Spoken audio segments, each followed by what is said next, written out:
Hello everybody, welcome back to the channel, J.I. Colorist.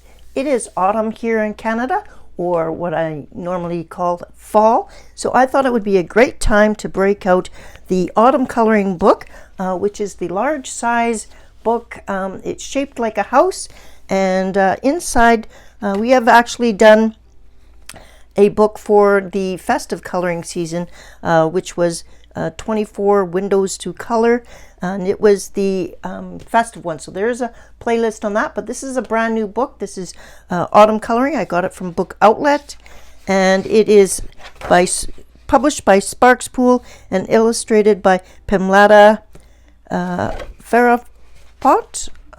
I will put that on screen. I apologize for the pronunciation. But again, this has a double page spread. So one side is always the outside of the building and the other side is typically the inside. But there are a few exceptions to that, such as this one is the outside of the building and then this side is the backyard. So it's kind of a cool concept, and I love the size of the book. You can do lots of different things. And so I thought I would bring you along and help me color this page. And it is, so these are little kids going trick-or-treating. So this is the house that they're walking up to. Looks like kind of a witch's house, which is kind of cool. But we're actually going to be coloring this side, which is the outside, the street view of these kids trick-or-treating with some autumn leaves falling from trees and a house behind. So I will kind of bring you up so you can see a bit better.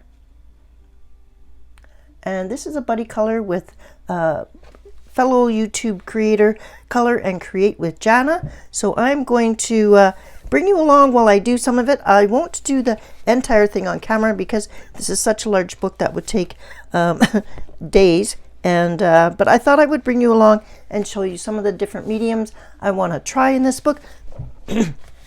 I will say that I have just completed last week my first page in this book, which was also a buddy color, and I'll give you a sneak peek of that. And that's this page. And I did use a whole host of different mediums on this page to try and see what worked best on the paper.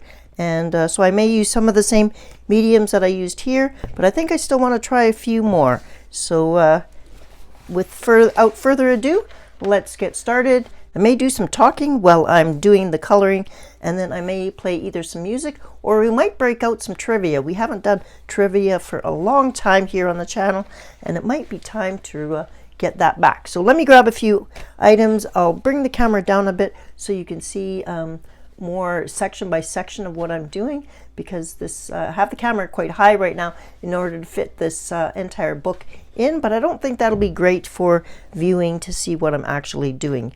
So let me adjust the camera, grab some supplies, and let's get started. Okay, I've decided I want to get the background done first, and I want to try a little bit of watercolor in here.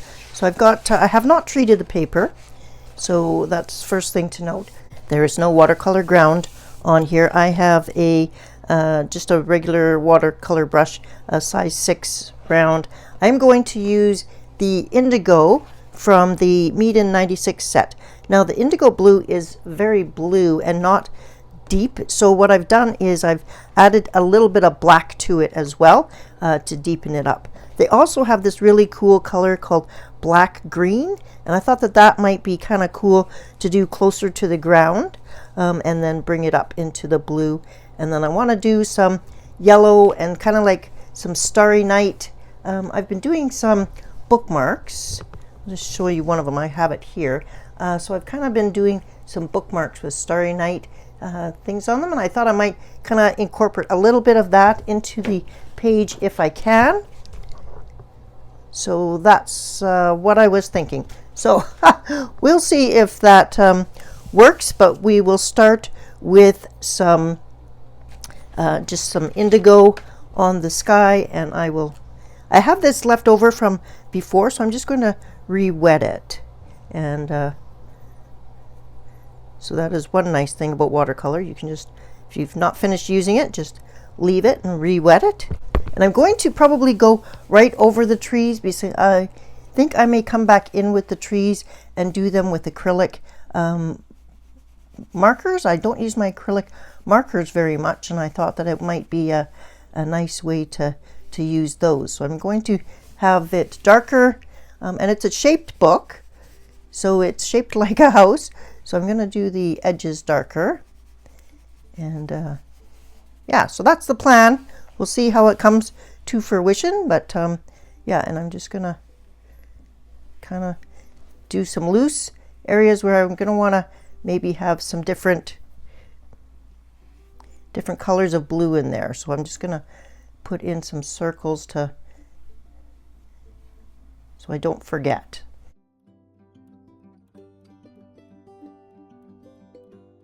I'm holding the paper down tighter on the edges so that watercolor doesn't leak underneath. That's a little tip for you. So you'll see that this is the color of indigo blue before I add the black. So it's quite a bit lighter. This paint's re-wet really well. You just need a little bit of black to add it to change the color. So, okay. And it's okay if the colors change, because I don't want the night sky to be all one color. We will be playing Harry Potter Trivial Pursuit throughout this video. And this is just the first coat, so I do imagine that it may take more than one coat. So I'm not soaking the paper, I'm doing dry. The paper is dry, so it's not wet on wet, it's wet on dry. First question: what method of transportation does Hagrid use to deliver baby Harry to the Dursleys? The answer is a flying motorbike.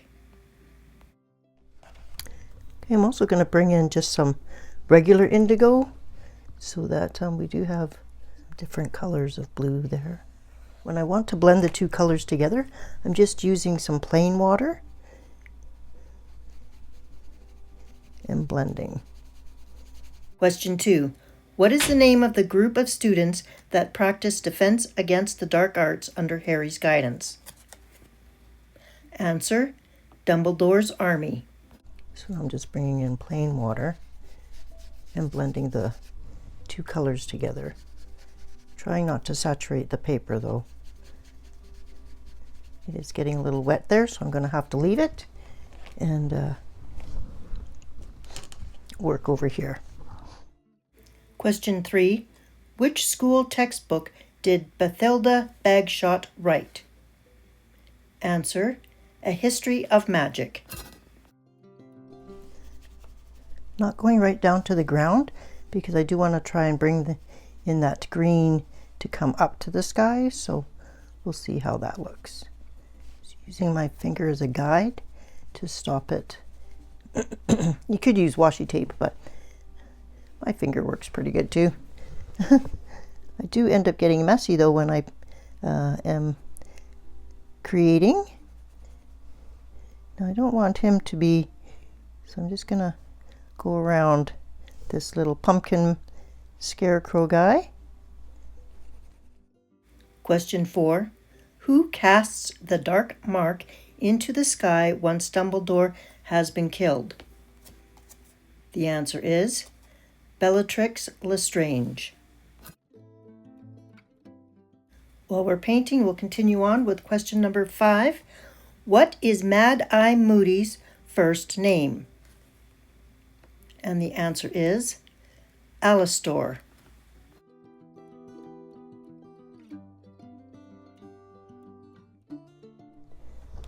I'm going to put that along here, on the horizon. It's watercolor. You can see through, so you can still see all of the like rocks and such. And these are all leaves on the ground, not rocks. I should have noted that. And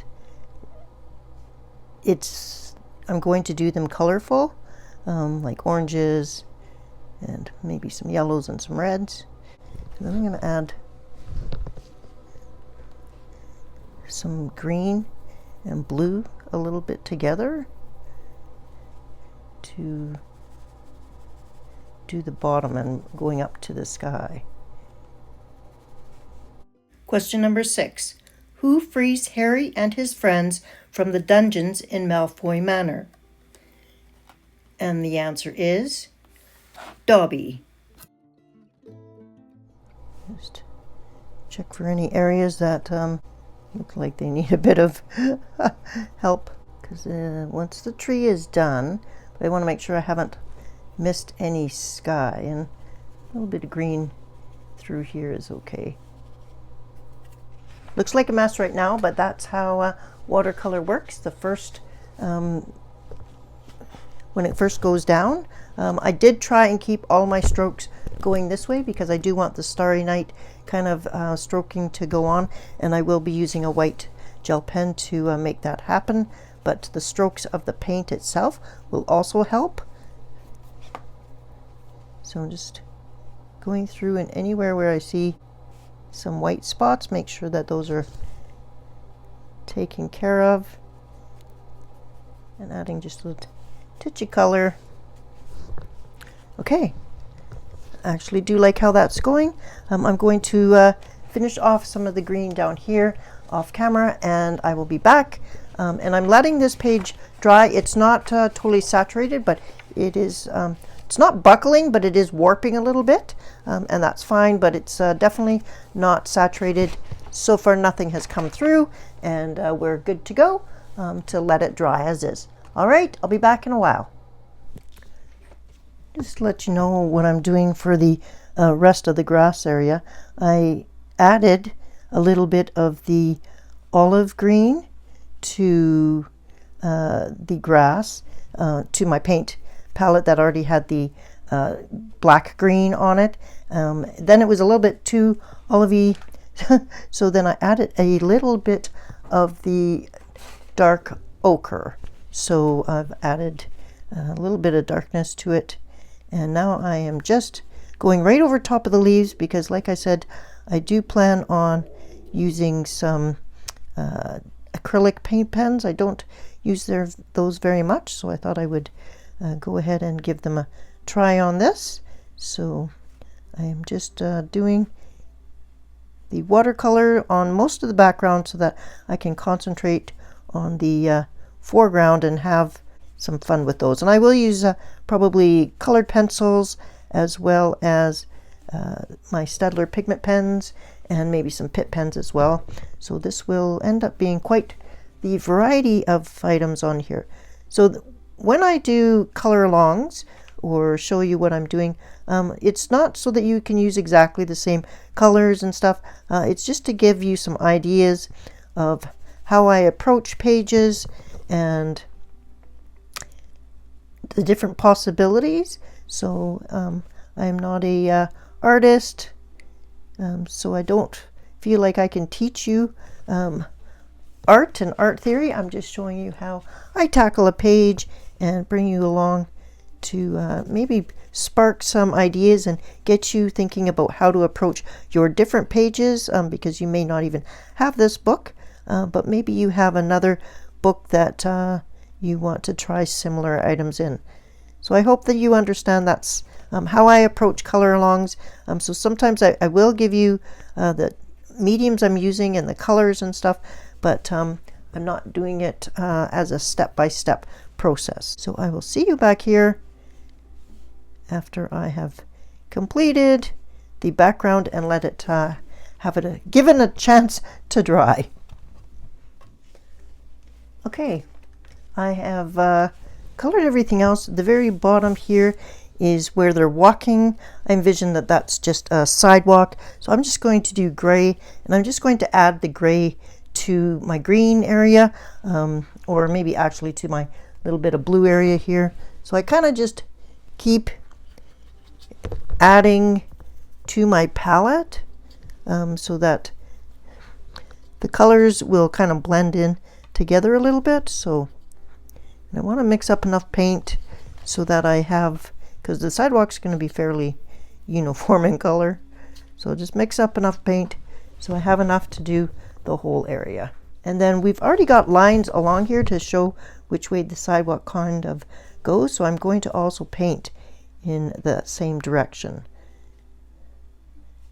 So I'm going to paint left to right, So if there are any paint strokes left behind, they will be going in the same direction as the illustrator's strokes. And then if there's any lighter, darker areas, that won't matter, because they will look as if they should be doing that. If I do have to go in a different stroke, like here, if I did have to go up and down after I had put the paint down, I would then go back and just do strokes on top to go left to right. So if you do have to do a little bit of going in the other direction, not a problem. And the reason I also keep my paint on my palette until I'm totally done is because you'll notice right here there's a little bit of grass missing, peeking out from behind this little fellow's legs that I've missed. So I will come back in with this green and put it there before I am finished with the page. So that's another reason not to just keep the paint on your palette, and because normally I would clean as I go, but I don't do that when I'm doing watercolors or painting. I wait until I'm totally done. Okay, I'll be back. Okay, I'm back, and I am going to add some, and I've already done a little bit right here and here, but I'm using still my Mead in 96 palette, and I'm using the metallic white and also the metallic light yellow, and I am adding some of the Starry Night swirls, and I'm just doing not everywhere. I'm adding some streaks and some swirls, and I will also come in with I will add more definition with the white gel pen later, but I do want to add a few of the Starry Night kind of swirling items. So that's the white ones, then I'll do some yellow ones. And I might actually mix the white and yellow together to make it a little bit less of a bright yellow. Trivia question number 7. Who retrieves the sword of Gryffindor from the lake? The answer is Harry, with the help of Ron. And we have time for question number 8. What is the name of an enchanted object used to travel from one place to another? And the answer is a port key. And I might use the yellow that I do have here and put that into these windows on the house so that they're a little bit metallic as well. And that'll bring some of the colors from the background into the foreground. Question 9. What subject does Professor Slughorn teach? The answer is potions. I'm just taking some added water and softening this. Okay, we'll let that dry. So the branches on this tree and the tree trunk itself are divided up into a lot of different sections, and I'll try and zoom you into that. As you can see, they're divided up into all these little sections. So that actually makes your shading easier because they've already kind of defined where some different colors could be. So that's pretty handy.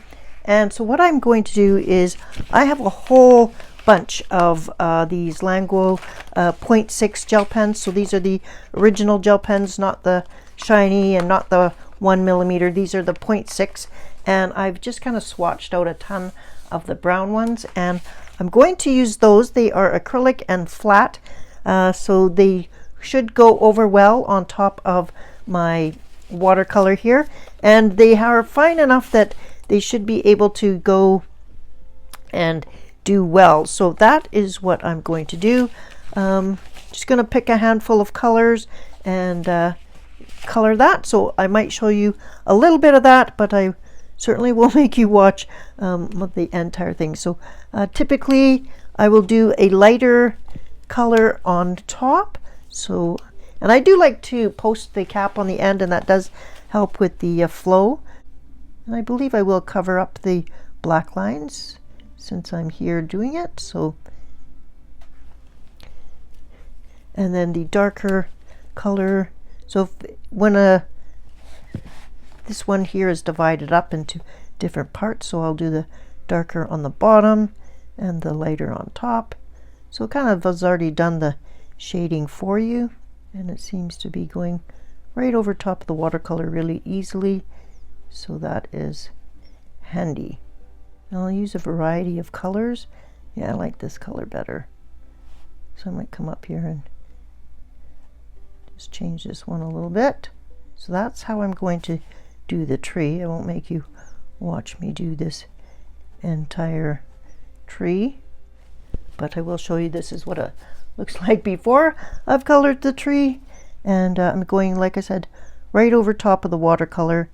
And if you wanted to do this in pencil, you probably would need to have a pencil that layers well. Don't have gel pens, you could do this in pencil, but you would need a few layers to go over top of the watercolor that's already there. Okay, I will continue on with this, and I'll be back when I've got this tree done, just so that you can see a tree on this side done and this one not done, and you can decide for yourself if that's. And the light is starting to come through my sheer curtains, so I apologize if the lighting is not great. So I will turn the camera off and I'll be back when this is done. Just a little tip that I show you what I've been doing on when I've been coloring with these gel pens. I do keep the cap on so that they flow a little more, but they also sometimes still are a little bit scratchy. So try to get you to see this area right here. And what I do is just with a damp brush, not soaking wet or anything, just a damp brush, I'll come in while the gel pen is still wet itself or damp, and I'll just smooth it out to get rid of those scratchy streaks, and that helps blend it as well. So hope you can see that. I'll show you another spot. I'll move up the trunk here a little bit. I'll zoom you out so it's not so tight. Question 10. Who is the half-blood prince? The answer is Professor Snape. See how it's a little bit streaky there, and there's still some white of the paper showing. I'll just take the damp brush and smooth it out, and also smooth it up a little bit even into the other areas so there's not such a stark line. And that's how I've done some of these branches up here, especially you can see this area up here. So that's how it's coming along. I'm almost done with these, and then I'm going to bring in some oranges and do the leaves that are on here as well. And I think that it'll look great. I am removing the black lines, and so far I'm liking how it's looking. So once the tree's totally done, I'll come back in and just ensure that I've got all the lines that I do want covered. So that's how it's looking, but I thought I'd bring you back just to show you the damp. Now you don't want it to be soaking wet, just a little bit, just enough so that it moves the pigment that's you're already laying down. The tree is coming along nicely, and just a little bit more to do. All right, I've been working away on this page for a little bit. I have done this tree here, and we'll talk about that in a minute, but right now I am finishing off the fence. I wanted the fence to kind of break the background and the foreground up, so I have selected a Staedtler pigment brush pen in the color indigo. So I also used indigo up top. This indigo is a little bit deeper, and that's fine. And what I'm doing is I have got paint over some of this overspray, so I did know that I wanted to do probably the fence darker than the background, and so that's fine. So all I'm doing is coming in with my pigment pen, and I'm just coloring right over top of where the fence post is. So I'm coloring the fence post in, and again using up and down motions because the fence post is upright. And once I have got that all colored, I'm taking a damp brush again, and I'm just moving the pigment around a little bit to disguise any lines, but I'm also kind of aging it. So if you notice here, there's a little bit of light spots along this, and that's because it's a fence. It's not going to be pristine. I want it to look a little bit spooky, a little bit aged, and so that's why I'm doing that.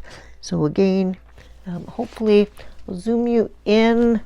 Okay, so we're zoomed in. We'll do these two together, the last two.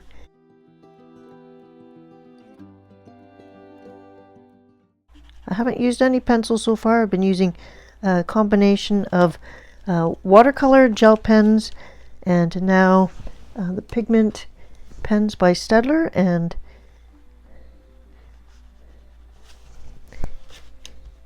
if it's not moving enough, just add a little bit more pigment. And just like I said, trying to age it a little bit. If it's anything like my fence outside, it needs a paint job. That is not a this year project though. Question number 11. How many unforgivable curses exist? The answer is 3. Okay, when that dries, that'll lighten that one area up.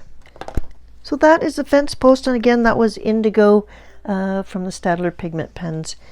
And I will zoom you back out, and we will take a look at how the trees turned out with the gel pens from Languel. To complete this tree, I used a variety of the Languel gel pens, and for the leaves, I went with a yellow, an orange, and a reddish orange, and so that's how I completed those. I then decided to maybe just try some of the Staedtler pigment pens. So I did go over on top of the Languel gel pens to add a little bit more shading on some of them, so they weren't just one shade of color. So that kind of added a little bit of depth. I then went to here and this tree, and I just completed it with 3 different colors, similar to this color scheme, and then on the grass, the ground, all of the leaves that have dropped. So now we have a bunch of leaves on the foreground, so I'm going to use a combination of the items that I used up front, but the Staedtler pigment pens worked really well on top of the watercolor, so and they were a lot faster and a little less finicky. So that is something to keep in mind if you're having no luck, or if you don't have any gel pens of this nature, then the Staedtler pigment pens or a Pitt pen or colored pencil will work as well. So let's zoom you down, and we will do a couple of these. The difference between the gel pens and the Staedtler pigment pens, I'll show you right now, is that these are translucent, so you can still see.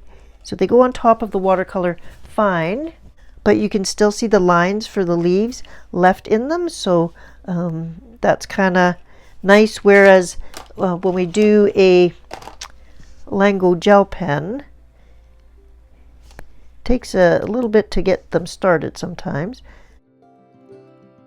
But they go right over top, and they can be a little bit more, I guess, messy. So, and they are more opaque because it is a acrylic ink that's in them. So they kind of look a little bit messy. So you can come in with this and go on top of them, add a little bit of depth. But yeah, or you could also do the damp brush and mix them up.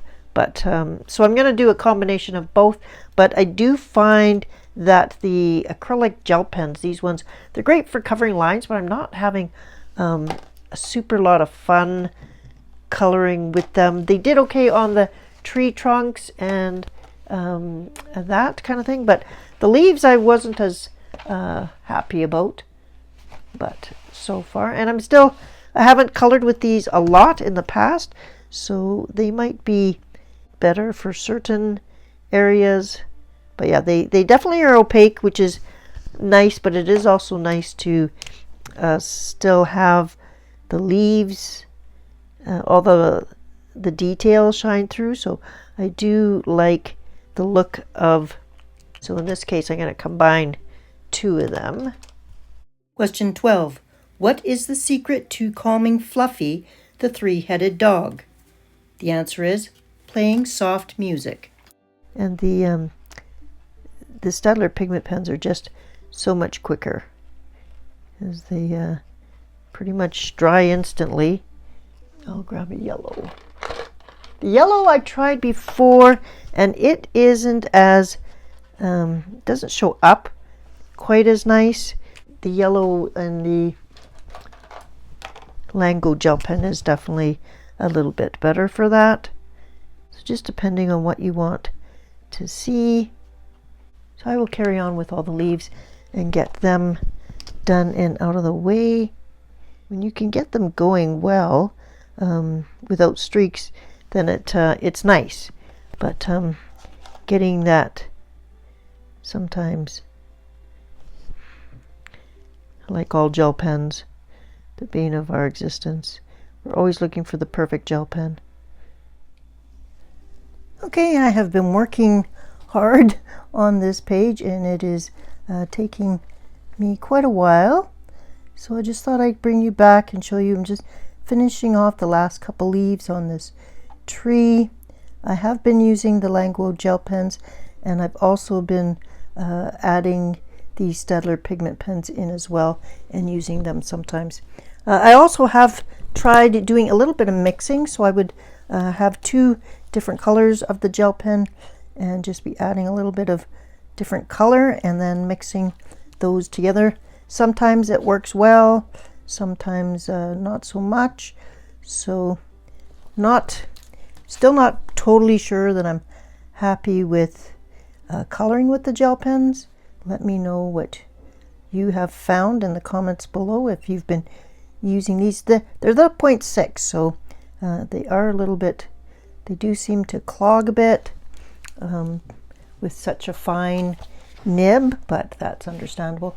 I have also pulled out my Pandafly 1.0 millimeter nib white gel pen, and I have gone and started to do some of the dashed white lines to make the Starry Night, so kind of like swooping, swirling around in a circle, swooping again. So I've been doing some of that, and I have also finished, and I will show you the bottom of the grass area. So the background is almost done, and we're almost getting ready to start on the main items of this page, which should be the trick-or-treaters. There's a lot on this page. So let me adjust the camera a little bit so we can get a bigger view of everything.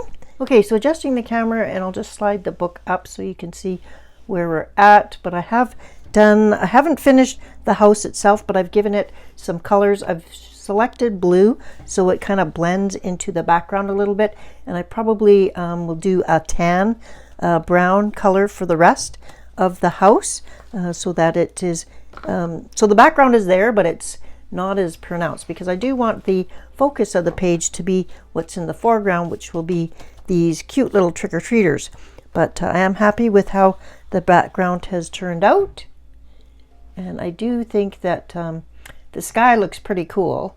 I did use Pitt pens and some Staedtler pigment pens for the house, and also for a few of the leaves, and definitely for the fence. So I probably will continue using the Staedtler pigment pens on the kids here, and then probably a little bit of colored pencil to do some shading. All right, I will do a little bit more of the white gel pens just so you can see.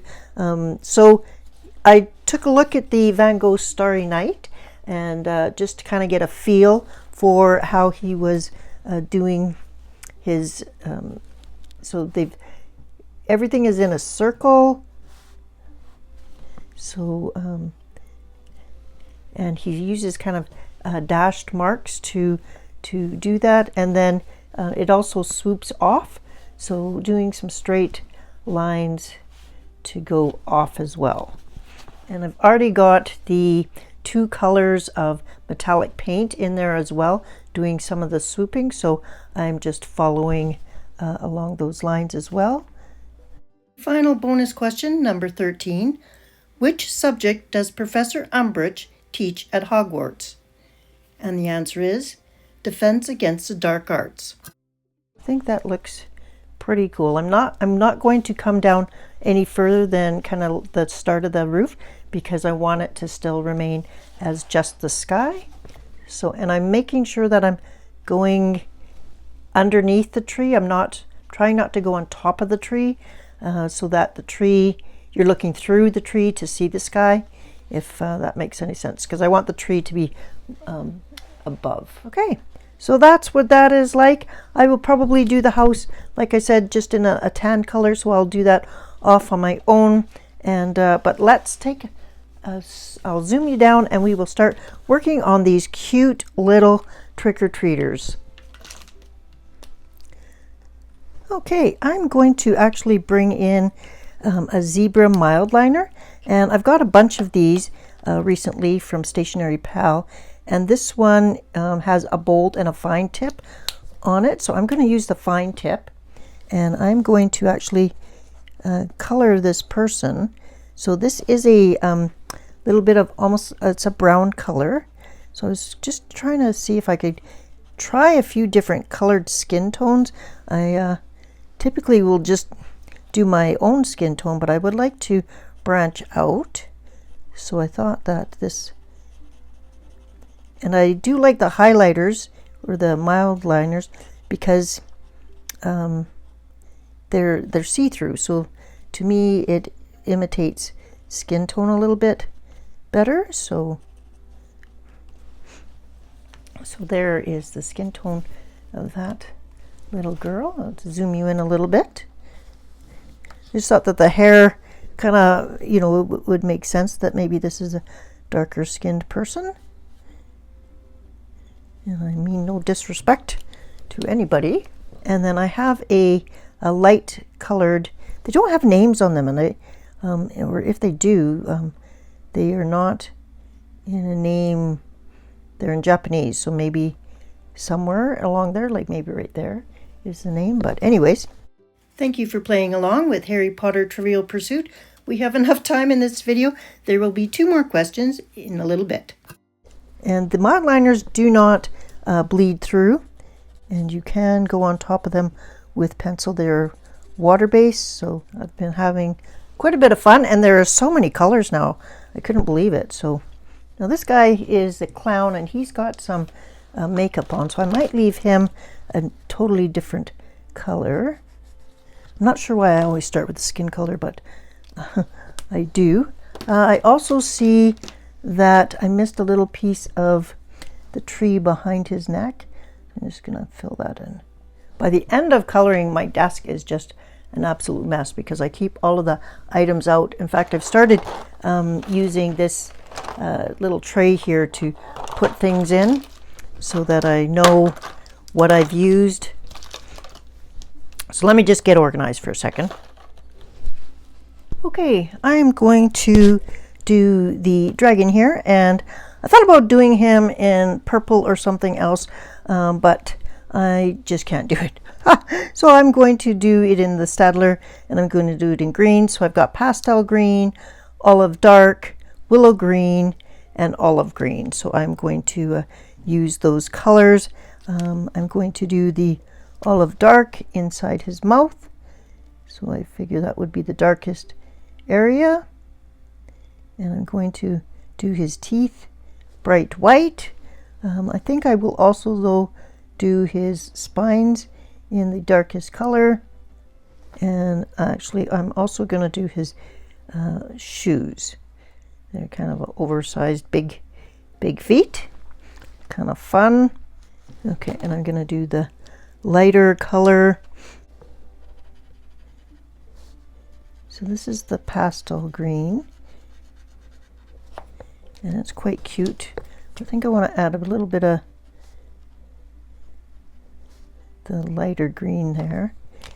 And so I put some on, and then I take the pastel green again, and I will just go back over and mix it up. So you can mix these if you move quickly. Question 14. What is the minimum age required to participate in the Tri-Wizard tournament? And the answer is 17.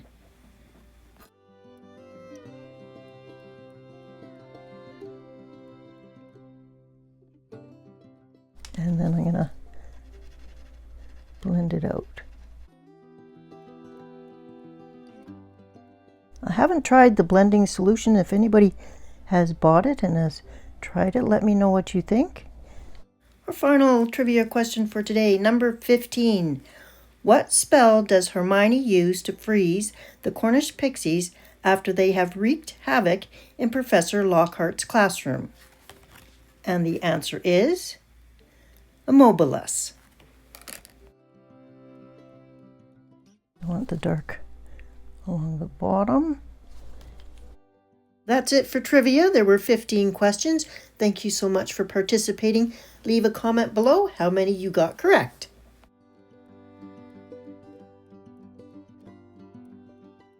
I'm just kind of scumbling to mix it, to erase the, and then coming in a little bit.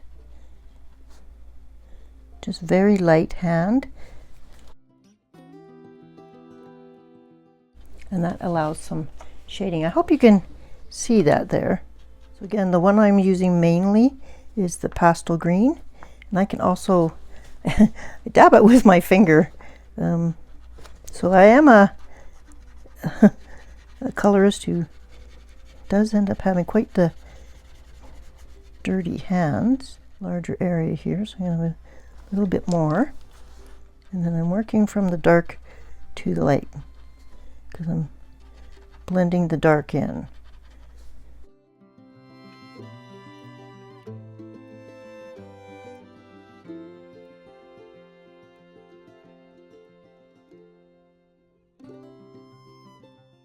So yeah.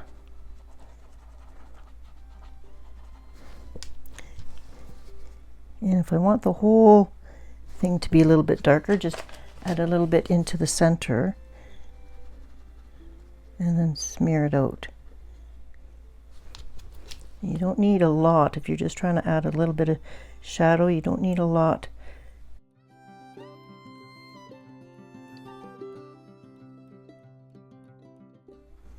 So far this paper's been pretty good in this book, so I've been pleased with that. Need to make sure I put the caps back on the right one as well. So this is nice that the end tip also is colored, so yeah. All right, I'm going to do this in the darker. Okay, I'll finish off this little bit and be right back. Okay, we're going to do this little guy here. He's a little mushroom head, so it's super cute.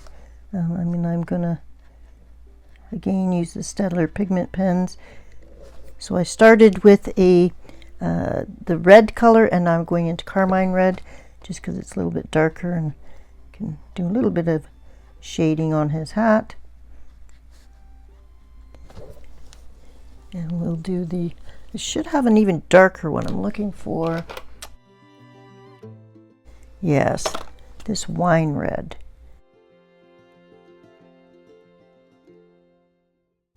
And then I'm also going to do his pants in the same bright red.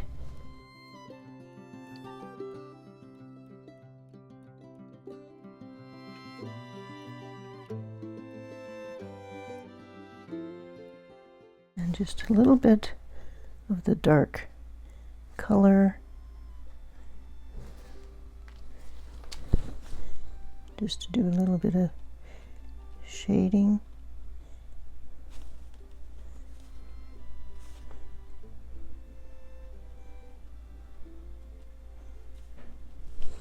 On the back side. He's looking adorable.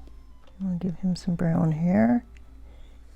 He's outside, so a little bit cold. And we're going to make sure that the white here is bright white, So we're using the panda fly. I'm going to use sand as the color for his shirt because it's a nice neutral light tan colored brown. Now you do have to be careful not to touch the other colors because it will activate and smear. So I could have done the brown first, but you just need to be careful around the red. I did let it dry, but it is dye based, so it will activate. I might do his boots the same color and then come in with a darker brown to do the shading. So this color is called Umber.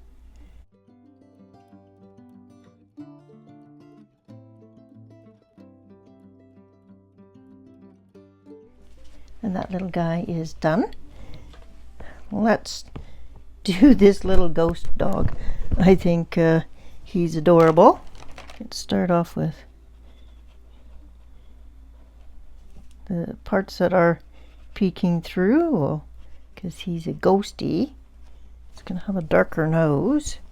So we'll put that in dark brown and then just do a little bit on top and then bring it down.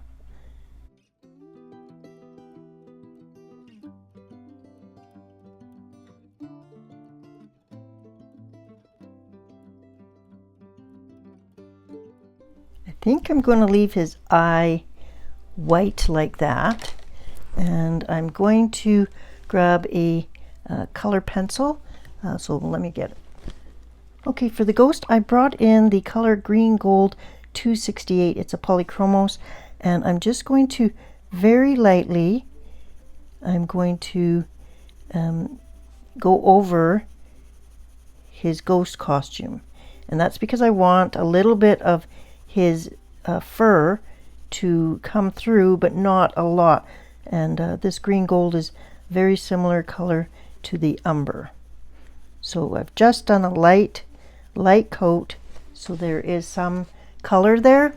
And now I'm going to, I could take the Winsor Newton iridescent medium, but I've got this handy. It's white pearl paint, and I also used it in the sky above. So I'm going to put some white pearl paint on top of that, and I don't need very much, so I'm just going to shake it up a bit, unscrew the cap, and I'm just going to work directly from the cap,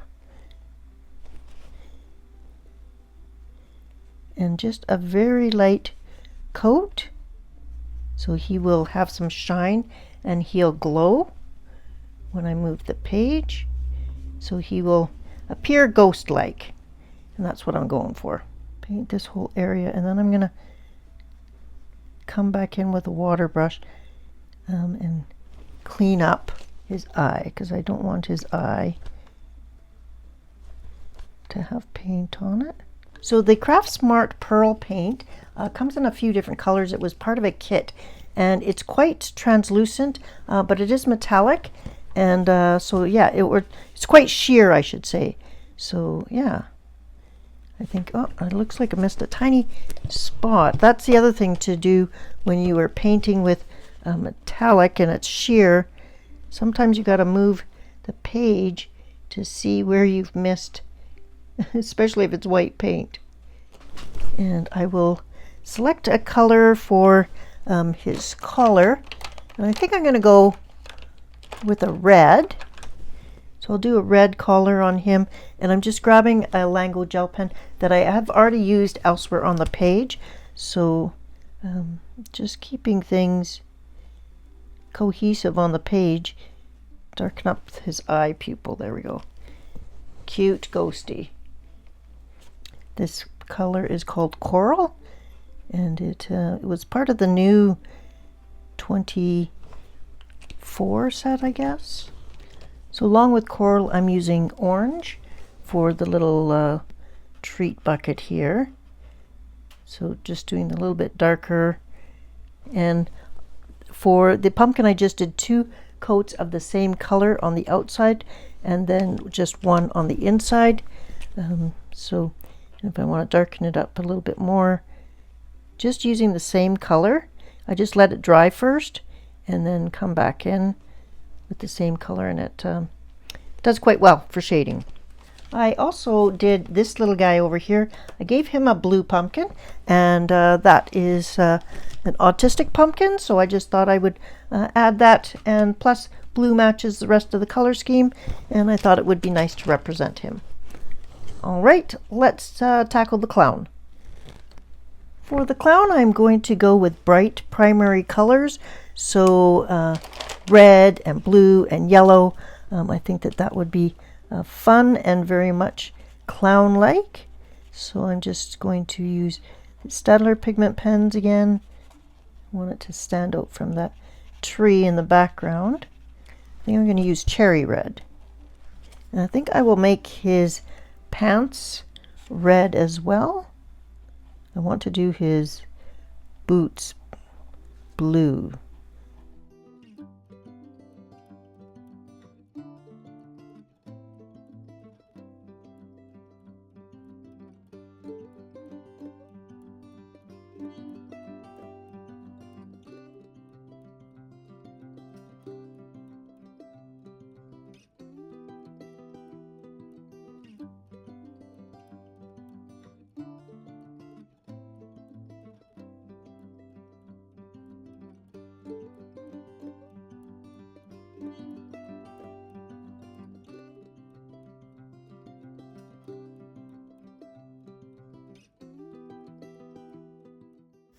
I am using a Lango gel pen to cover up the black lines on his shirt cowl and also the hat. Now on his hat, on the very back, I'm adding a darker shading of Lango gel pen just to give it some depth.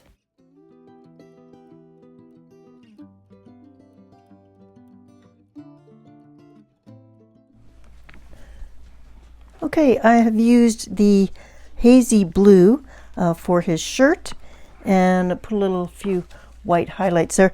I am going to come in with the highlighter though to do his neck, because I want his face to kind of really stand out, that it's white.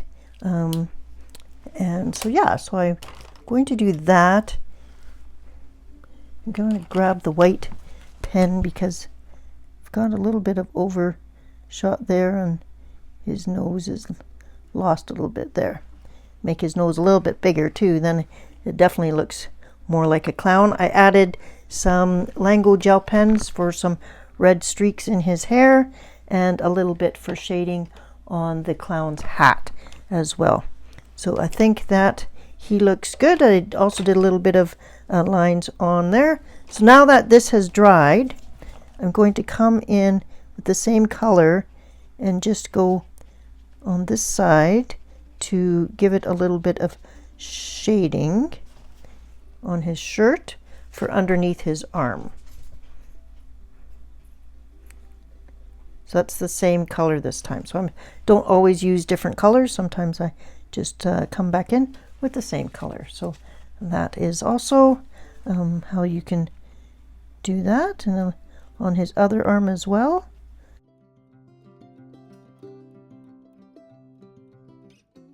I think adding the flesh color to his neck has made his face white stand out a bit more, and yeah, I think he looks kind of cute. And I will continue on and finish that pumpkin. It's just a regular pumpkin, but I will do the fairy, and I will bring you back to do the fairy wings. For the fairy, I'm going to use the Zebra Mild Liner in, it's a rosy pink color. I don't have any pink on the page anywhere, but I thought it would be a nice angel kind of color. So I might do this top one and then a lighter color for the bottom part. So let me see if I can find a lighter color. I have light rose in the Staedtler pigment pen.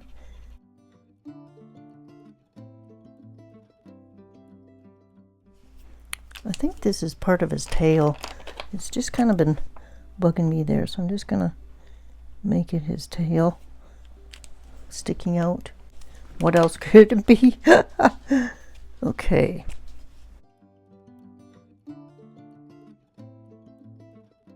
Now I'm going to find a very light blue. So this is called ice blue. And I'm going to do her wings. I guess she could have been a butterfly, not an angel. These are butterfly wings. So I guess that's actually what she is. She's not an angel. I'm going to bring in a metallic jelly roll. I could have made her into a monarch butterfly, but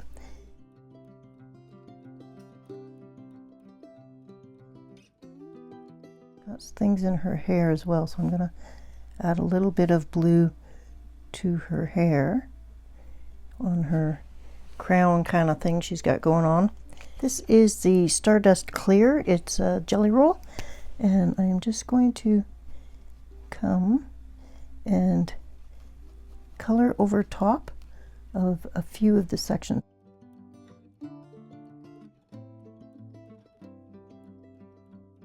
Since I've already done shiny paint down here, I want to do something a little bit different up top on her wings.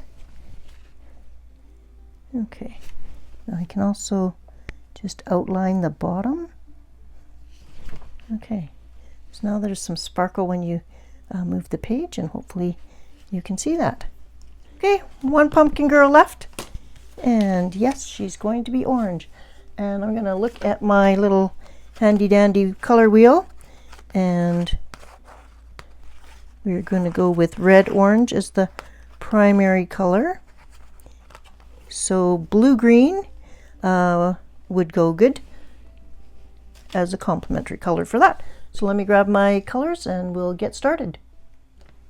I'm going to start with light black for her boots. Staedtler has two different blacks. They have an intense black and a light black. And I'm using the light black because I think it works better for clothing and boots. So I'm also going to do her hair black.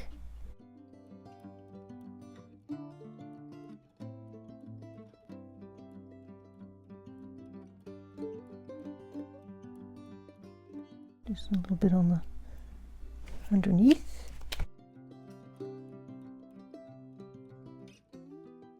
And then I'm just kind of dotting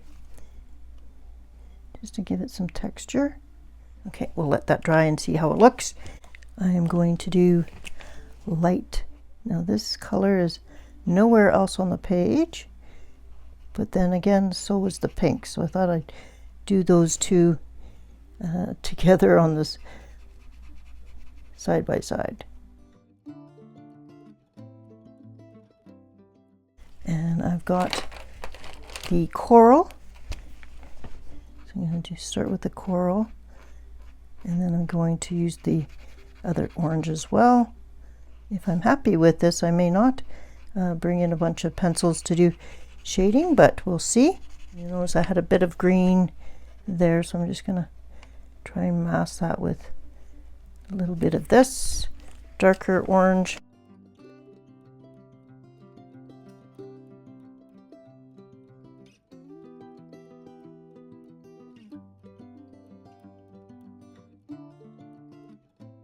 And I'm going to use the darker orange to do the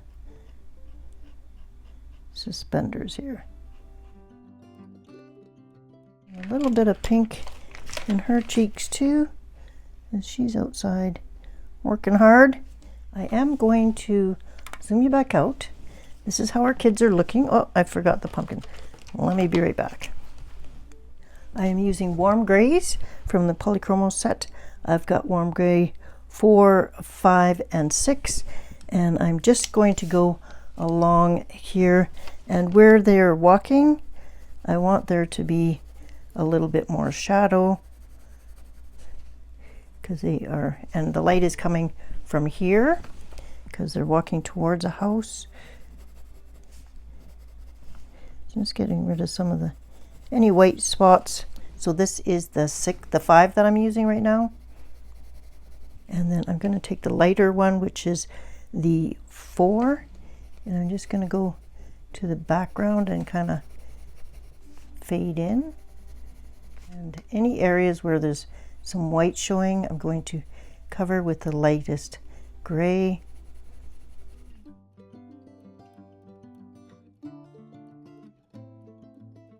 So I just want them to be actually walking along the path. So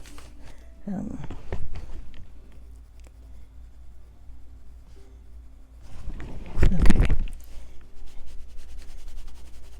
Then just using the side of my pencil, just kind of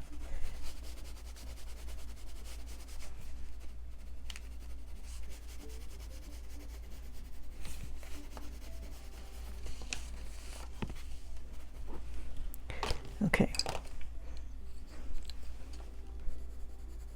And again, I'm going to come back and go over where I'm trying to have some shadow. This is with the 6 this time.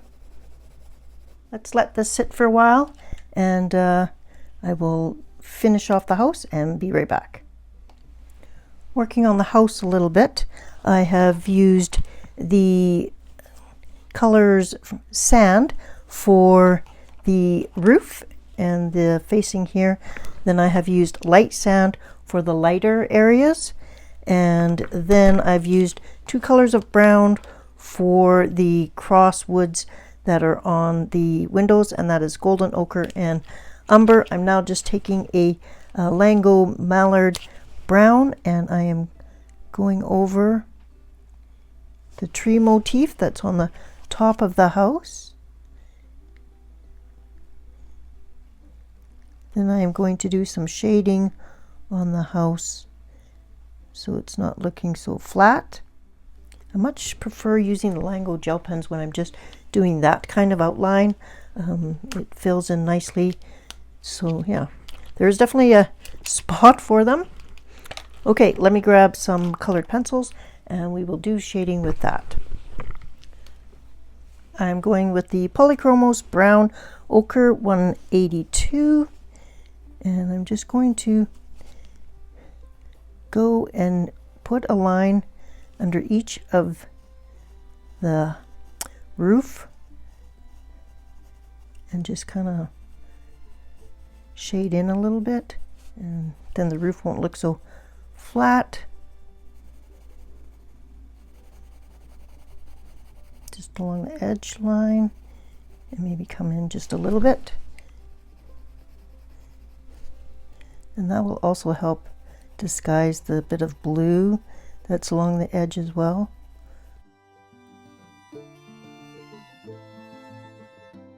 And not doing around the windows because the windows are showing light coming out, so I want there to be light, but a little bit of a shadow around this overhang here.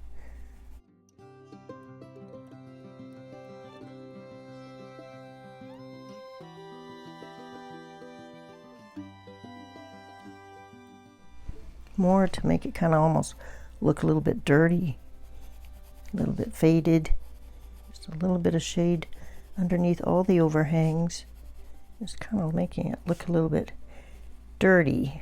Just putting a solid line here helps bring this one forward. Going to grab my very, very light blue that I used before, and just any areas where there might be a little bit of white,